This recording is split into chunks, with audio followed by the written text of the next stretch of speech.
इस क्लास की पूरी सिलेबस की वीडियोस को देखने के लिए सब्सक्राइब करें हमारे चैनल को और साथ ही बेल आइकन प्रेस करें। हे एवरीवन, कैसे हैं आप लोग? आई होप आप सब लोग बहुत अच्छे होंगे। Welcome back to my channel mass academy. My name is Diksha. तो हम यहाँ पर क्या करते हैं, हम यहाँ पे स्टोरीज सुनाते हैं आपको, जो आपको एक नई सीख और एक अच्छी समझ देती है।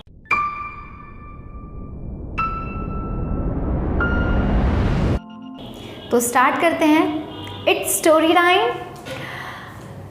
मैं आज आपके लिए लेके आई हूँ एक ब्राह्मण की कहानी। एक ऐसा ब्राह्मण जो कि सपने ज़्यादा देखता है और काम कम करता है। तो ब्राह्मण का सपना, हमारी स्टोरी का टाइटल है ब्राह्मण का सपना। एक ब्राह्मण होता है, ब्राह्मण पंडित कह सकते हैं, जो कि एक मंदिर में काम करता है।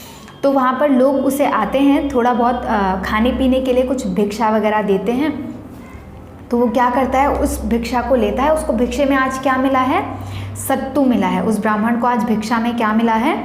सत्तू मिला है। तो उसको जब सत्तू मिलता है तो उसने क्या किया, वो सत्तू खाता है। और सत्तू खाने के बाद में क्या करता है, सत्तू खाने के बाद जो सत्तू बच जाता है वो उस सत्तू को उठा करके क्या करता है, जितना उसके काम का था उसने वो सत्तू लिया, लपेटा और खा गया। उसके बाद जो सत्तू सूखा रह गया उसको क्या किया, एक मटका लिया, उस मटके में उस सत्तू को रखा और ऊपर से ढक्कन लगा करके उसको उसी के जहाँ पे वो सोता है, उसकी छोटी सी कुटिया है जहाँ पे वो अपना बिस्तरा लगा कर सोता है, वहीं पर एक छोटी सी खूंटी है, दैट मीन्स एक छोटा सा कुछ टांगने वाला रखा हुआ है। और उसी को वो वहाँ पर क्या करता है, टांग देता है और इधर आकर के वो सो जाता है। तो जब वो सो रहा होता है, सोते सोते, क्योंकि वो ना बहुत आलसी होता है, काम नहीं करता है, उसको काम करना बिल्कुल पसंद नहीं है, वो सिर्फ आराम करता है। तो वो क्या करता है, वो खा करके उसको वहाँ पर ढक कर टांग देता है और टांगने के बाद सो जाता है। तो जब वो सो रहा होता है तो सोते सोते उसे गहरी नींद आ जाती है। और गहरी नींद आते ही वो क्या करने लग जाता है, हमेशा की तरह उसका फेवरेट काम क्या है, सो जाना। और सोते हुए अच्छे अच्छे बहुत ही मीठे सपने देखना। मीठे सपने मतलब बहुत अच्छी मतलब मेरे साथ सब कुछ बहुत अच्छा हो रहा है, सब कुछ बहुत सही चल रहा है, सब कुछ अचानक से मैं अमीर हो गया हूँ, ऐसे ऐसे वो सपने देखता था। तो इस बार आज भी वो क्या करता है, वो जब सोता है तो वो अच्छी तरह से बहुत अच्छी नींद में सो रहा होता है। सोते सोते अब उसको सपना, वो सोते हुए जब इतना आरामदायक नींद हो रही है तो वो सोचता बहुत है, तो उसको सपना आता है। सपने में वो क्या देख रहा है, सपने में वो देखता है कि दुनिया में अकाल पड़ गया है। क्या हो गया है? अकाल पड़ गया है। अकाल मतलब खाने की कमी हो गई है, बारिश नहीं हो गई है, सूखा पड़ गया है, सब लोगों का हाल बेहाल हो गया है। खाने पीने के लिए कुछ नहीं है, ना कोई अनाज है, ना कोई कुछ है, कुछ भी नहीं है। तो उस टाइम पर जो ये हमारे ब्राह्मण हैं, ब्राह्मण जो कि इन्होंने अभी जो सत्तू ढक करके रखा था, तो ये सोचते हैं कि मैंने वो सत्तू ना ऐसे डेली डेली थोड़ा थोड़ा मैंने सत्तू बचा करके बहुत सारा सत्तू मैंने इकट्ठा कर लिया, बड़े मटके में मैंने सत्तू इकट्ठा कर लिया है। तो वो यही सोच रहे होते हैं कि मेरे पास एक बहुत बड़े मटके में सत्तू है, पूरी दुनिया में अकाल पड़ा हुआ है, लेकिन मेरे पास क्या है, मेरे पास एक बहुत बड़े मटके में बहुत सारा सत्तू है। तो ये क्या सोचते हैं, ये सोच रहे, सपने में ये देख रहे हैं कि उस समय जब किसी के पास खाने के लिए कुछ नहीं है तो मेरे पास सत्तू है। और सत्तू का रेट उस समय बहुत ज़्यादा महंगा हो जाता है, कि सत्तू बहुत महंगा मिलने लग जाता है, 100 रुपये किलो मिलने लग जाता है सत्तू। तो ये सोचते हैं कि मेरे पास इतना सारा सत्तू है तो अब तो मैं अमीर हो जाऊंगा। मैं क्या करूंगा, मैं इस पूरे मटके भर के सत्तू को किलो के हिसाब से, 100 रुपये किलो के हिसाब से, मैं इस पूरे बड़े से मटके के सत्तू को बेचूंगा। तो ये उस समय में यही कहानी में, अपने सपने में ये कहानी बना रहे होते हैं, बुन रहे होते हैं, सोच रहे होते हैं, इनके सपने में ये चीज़ें आ रही होती हैं। तो ये क्या सोचते हैं कि पहले मेरे पास जो बड़ा सा मटका है, अब तो इतना महंगा हो गया है सब कुछ, तो मैं क्या करूँगा, मैं इस मटके में से सारा सत्तू बेच करके बहुत सारे, जब मेरे पास पैसे आ जाएंगे तो मैं उससे इस सत्तू को बेच करके मैं क्या खरीदूँगा, बकरी खरीदूँगा। जब ये सत्तू पूरा मटका मेरा बिक जाएगा तो मैं क्या खरीद लूँगा, बकरियाँ खरीद लूँगा।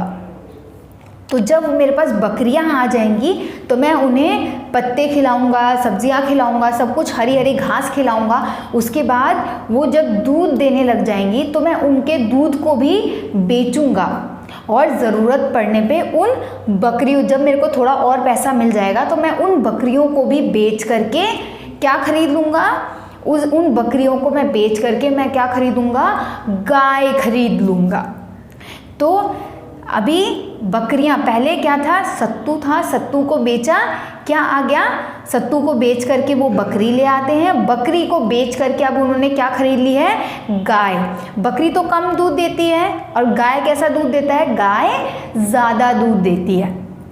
तो अब जब गाय ज़्यादा दूध देगी, जब ज़्यादा दूध आ रहा है तो उससे पैसे भी ज़्यादा आएंगे, तो धीरे धीरे उसके दूध को बेच करके वो थोड़ा थोड़ा खाता भी रहेगा और बचाता भी रहेगा।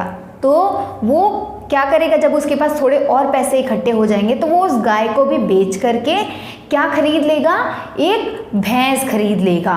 तो गाय का दूध तो बहुत कम लोग खरीदते हैं क्योंकि गाय का दूध बहुत पतला होता है और गाय ज़्यादा दूध नहीं देती। और गाय से भी ज़्यादा दूध कौन देता है, गाय से भी ज़्यादा दूध देती है हमारी भैंस। तो वो यही सोचता है कि गाय को बेच करके मैं क्या खरीदूंगा, भैंस खरीदूंगा। और भैंस को खरीदने के बाद मैं क्या करूंगा, जब भैंस का बच्चा आ जाएगा और भैंस भी आ जाएगी, मैं खरीद लूँगा, उसके बाद मैं उसका दूध निकालूंगा और दूध निकाल करके उसे फिर मैं उस दूध को भी बेचना शुरू कर दूंगा।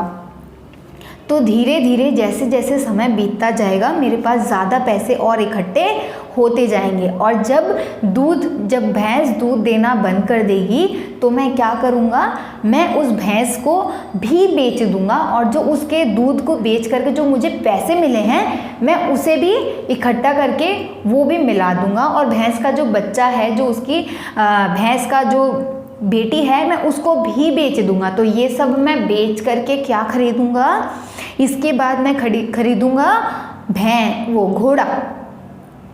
अभी क्या किया, गाय भी बेच दी, गाय को बेच करके हमने भैंस खरीद लिया। अब भैंस को बेच करके पंडित क्या खरीद लेगा, इस बार घोड़ा खरीद लेंगे।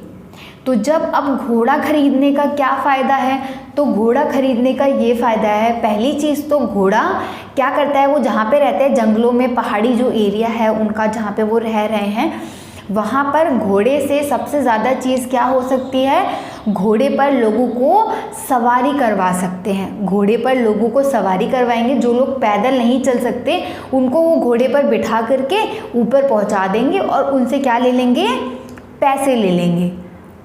और घोड़े तो शादियों में भी जाते हैं, तो वो ये सोचते हैं कि जब मेरे घोड़े शादियों में भी जाने लग जाएगी मेरी घोड़ी, तो उससे क्या होगा, उससे मेरे को और पैसे मिलेंगे। तो ऐसे ऐसे करके जब मेरे को और मैं पैसे इकट्ठे कर लूँगा, फिर मैं क्या करूँगा, मैं उस घोड़े को भी बेच दूँगा। और इस बार घोड़े को बेच करके क्या देखता है, सपने में सोच रहा होता है, वो इतनी गहरी नींद में धीरे धीरे जाता रहता है कि बस उसका सपना एक के बाद एक वो नई कड़ियाँ जोड़ता जाता है, सोचता जाता है और सपने में गहरा सोचता ही जाता है। तो अब वो सोचता है कि मैं अब घोड़े को बेच करके क्या खरीदूंगा, मैं घोड़े को बेच करके सोना खरीद लूँगा। और सोना खरीदने के बाद जब मैं इकट्ठा सोना खरीद लूँगा और इकट्ठा सोना मेरे पास रहेगा, तो मैं थोड़ा थोड़ा महंगे दामों पर उस सोने को बेच दूँगा। चलो ठीक है, तो वो ये भी सोच लेता है। धीरे धीरे वो क्या अपने सपने में देख रहा है कि मेरे पास लोग आ रहे हैं, उन्हें सोना चाहिए और अब उन्हें सोने की ज़रूरत है, सोना खरीदेंगे मुझसे और मैं धीरे धीरे अमीर होता जा रहा हूँ। तो वो ऐसे करके सारा सोना धीरे धीरे छोटे छोटे उस पर बेच रहा होता है। फिर एक बार वो पूरा सोना उठा करके, जितना उसके पास पूरा सोना होता है उसको उठा करके वो बेच करके क्या खरीद लेता है, इस बार वो कहता है कि मैं सोने को बेच करके मैं एक घर खरीदूँगा। तो इस बार अब वो घर खरीदने चले जाते हैं। तो जब वो घर खरीदने जाते हैं तो वो ये देखते हैं कि मेरा घर इतना बड़ा आलीशान महल जैसा जो मेरा ये घर है, अब ऐसे घर को देखकर तो कोई भी अच्छा इंसान अपनी बेटी की शादी मुझसे करवा देगा, तो ऐसे मेरी शादी किसी अच्छी लड़की से हो जाएगी। तो अब वो ये सोचते, अभी वो ख्याली पुलाव ये बनाने लग रहे हैं सपने में ही कि मेरी अच्छी से शादी भी हो गई है एक लड़की से। और फिर ये सोचते हैं कि जब मेरी शादी हो जाएगी, मेरा एक बच्चा होगा, और वो बच्चा धीरे धीरे जब वो मेरे साथ खेलेगा, मेरे बालों के साथ खेलेगा, तो मुझे बहुत ही आनंद मिलेगा, मैं बहुत ही खुश होऊंगा उसको देखकर, मेरी खुशी और बढ़ जाएगी। फिर जब वो धीरे धीरे चलना शुरू करेगा तो मैं उसको दूर से ही बैठ के देखूंगा कि वो कैसे चल रहा है। फिर वो ये भी सोचता है कि और अगर मेरा जो बच्चा होगा वो शैतानी करेगा, मुझे परेशान करेगा, तो मैं अपनी वाइफ को, मैं अपनी पत्नी को डांटूंगा कि तुम क्या कर रही हो, तुमसे एक बच्चा भी नहीं संभाला जा रहा है। क्योंकि वो खुद तो बहुत आलसी होते हैं, वो उनको कुछ भी करना अच्छा नहीं लगता, तो वो क्या करते हैं, वो तो सीधा लेट के उनको आराम करना पसंद था। तो अब जब वो यही सपने में सोच रहे हैं कि मेरा बच्चा वहाँ पे खेल रहा है, भाग रहा है, मैं आराम कर रहा हूँ, और जब वो बच्चा उसके पास आएगा, पंडित को परेशान करने लग जाएगा, तो वो अपनी पत्नी को डांटेगा कि तुम इस बच्चे को संभाल क्यों नहीं रही हो। और अगर उनकी पत्नी उसकी बात को नहीं मानेगी तो वो उस पे भी गुस्सा करेगा, उसको भी डांटेगा कि तुम घर के कोई और काम नहीं करती हो, तुम मेरी बातों को भी अनसुना कर रही हो, मेरी बातों को नहीं मान रही हो। और जब वो मुझे कोई काम करने के लिए कहेगी तो मैं उसे और डांट लगाऊंगा कि तुम ये सारे काम तुम्हारे हैं, मैं अपना कोई काम नहीं करूँगा, सारे काम तुम्हें ही करने पड़ेंगे। और मैं उसे ऐसे ही डांटता रहूँगा और इससे मेरे को कोई भी काम करना नहीं पड़ेगा, मैं तो आराम से अपनी लाइफ को एंजॉय करूँगा। तो फिर वो ये सोचता है कि अगर कभी मेरी पत्नी ने मुझे मेरे बच्चे को फोर्स किया कि नहीं अब आप इसको संभालो, तो मैं उसको क्या करूँगा, मैं उसको लात से ठोकर मार दूँगा कि मैं नहीं संभालूँगा इस बच्चे को। तो यही वो सोच रहे होते हैं सपने में, उनका सपना यही चल रहा होता है। और धीरे धीरे क्या होता है, वो सपने में ये सोचते हैं कि अगर मेरी वाइफ मेरे पास आती है, अगर वो मेरे से कहेगी कि बच्चे को संभालो, तो मैं क्या करूँगा, मैं उस बच्चे को हटा करके अपनी वाइफ को अपने पैर उठा करके उसको लात मार दूँगा। तो वो सपने में ये सोच रहे होते हैं। और कई बार अब क्या होता है, जो काम हम सपने में सोच रहे होते हैं वो हकीकत में भी वही काम हम कर देते हैं। जब हम कोई डरावना सपना देखते हैं, आपने देखा होगा, तो हम क्या करते हैं, हमारी चीख निकल आती है ना, हम भी सपने में बड़बड़ाने लग जाते हैं, रोने लग जाते हैं।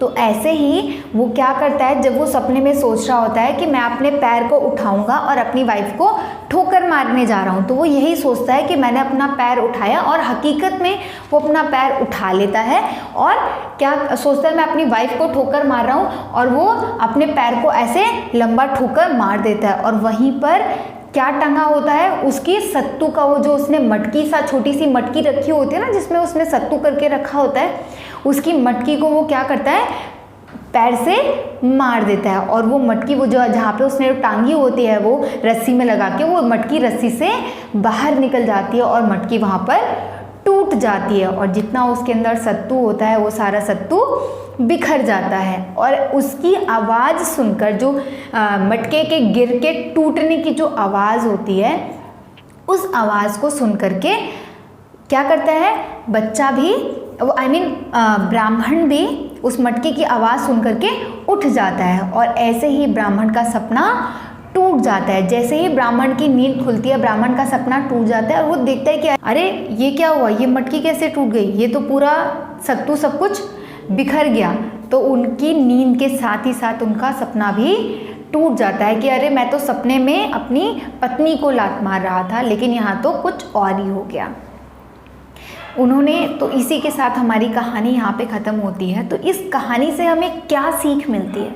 इस कहानी से हमें सीख मिलती है कि हमें किसी भी चीज़ का लोभ नहीं करना चाहिए, लालच नहीं करना चाहिए। ब्राह्मण ने क्या किया, उसने ये सोचा कि मैंने सत्तू जो बचा करके रखा है, मैं उसको बेच करके बकरियां खरीद लूँगा। बकरियां खरीदने के बाद भी उसका काम चल जाता, वो अपना जीवन यापन कर लेता, लेकिन वो इतने से संतुष्ट नहीं था।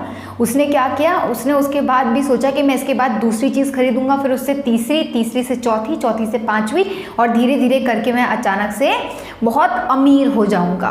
तो ये क्या था, ये लोभ था, लालच था। और अंत में क्या होता है, अंत में उसका सपना टूट जाता है।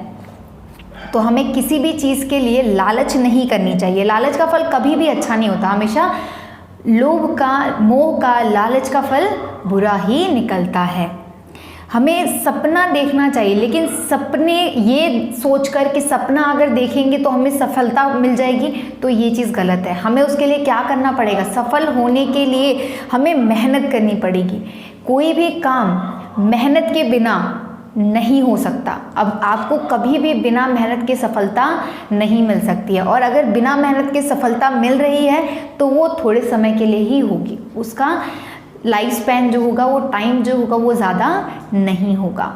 तो आई होप आपको मेरी ये कहानी पसंद आई हो। मैं जो सीख आपको देना चाह रही हूँ, आप उस चीज़ को समझ पाओ और आप अपनी ज़िंदगी में उन चीज़ों को इम्प्लीमेंट कर पाओ। मिलते हैं हमारी नई कहानी के साथ नेक्स्ट वीडियो में। तब तक के लिए प्लीज़, अगर आपको मेरी ये वीडियो अच्छी लगी हो, ये कहानी पसंद आई हो, तो प्लीज़ मेरी कहानी को लाइक करिए, शेयर करिए एंड सब्सक्राइब करिए, ताकि जब भी मैं नई कहानी आपके लिए अपलोड करूँ तो वो आपको नोटिफाई हो सके। मिलते हैं नेक्स्ट वीडियो में। Bye bye.